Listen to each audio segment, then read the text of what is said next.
We are making it a true Wild Wednesday with a visit from Wildlife Rehab Group of South Carolina. We've got Susan Stack and Donita Crown here from Wildlife Rehab Group of South Carolina, along with some baby raccoons. Welcome. Good to see you. Good to see you.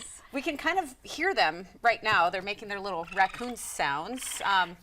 You glove up, you take them out and introduce us. Who are they? So we have two little orphan raccoons that came in. These are each about 8 weeks old. They came in individually. No siblings. Mom had passed. We have a little fella whose name is Ranger. Oh, he was named by the little boy who found him. And there you go. And they kind of settle into your arms. I wondered, they seemed like they were ready to jump and play, but they're happy to be held. They are. They know where the food is. So then we had this little girl. Her name was Swirls because when she was born, her fur was coming in and had like a little cowlick growing there. But they're really sweet. They'll stay with us for a while. We usually keep raccoons until they're 8, 9, 10 months old before they get released back into the wild. And we can see right there in the monitor what's the day in the life of a raccoon in your care? They snuggle in their little cages. We usually keep them in small containers by pairs, maybe 2 or 3 if they're litters together.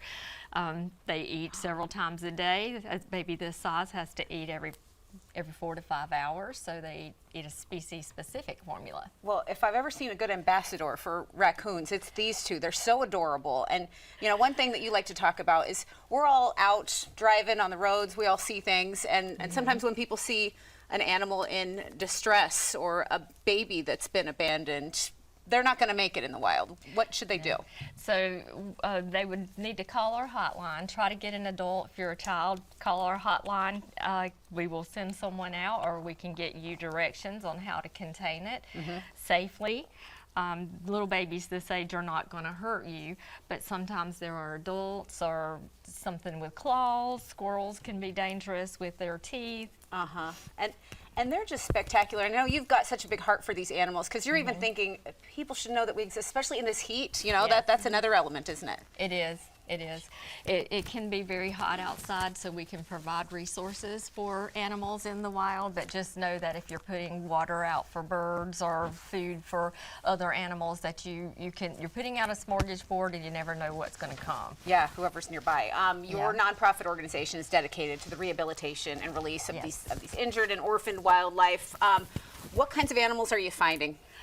We get everything from squirrels, raccoons, chipmunks, songbirds. We get a zillion calls for songbirds, but we do not do songbirds. We do refer to organizations if it's something that we can't handle.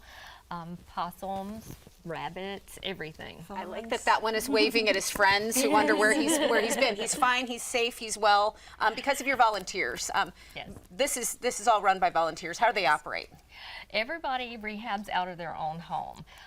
We do species-specific training, we give classes, we have mentor programs, and we guide people on what to do, how to handle the animals, what to feed them, and the appropriate release areas and caging, things of that sort. Perfect. So if somebody comes across this animal need, they would send a text, a picture to your hotline to get help. You've got the rehabbers that respond, and then you also provide that training. We do. We do.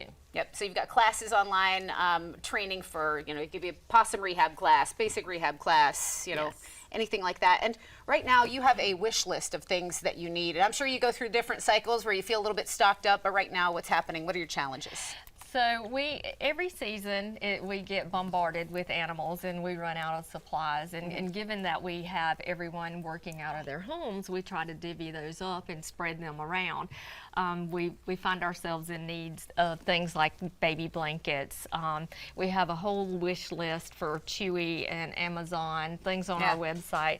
We can arrange to meet someone who wants to do it in person, but puppy chow for like these little babies to integrate with the other foods that we give them. That makes sense. Well, part of your mission and what you do so well is you give us good reasons to fall in love with these animals. You know, not everybody says, oh, stop, rescue a raccoon, but the more you get to know about them, that's the impact you make. What do you want people to know about what makes even these creatures worth saving and taking care of?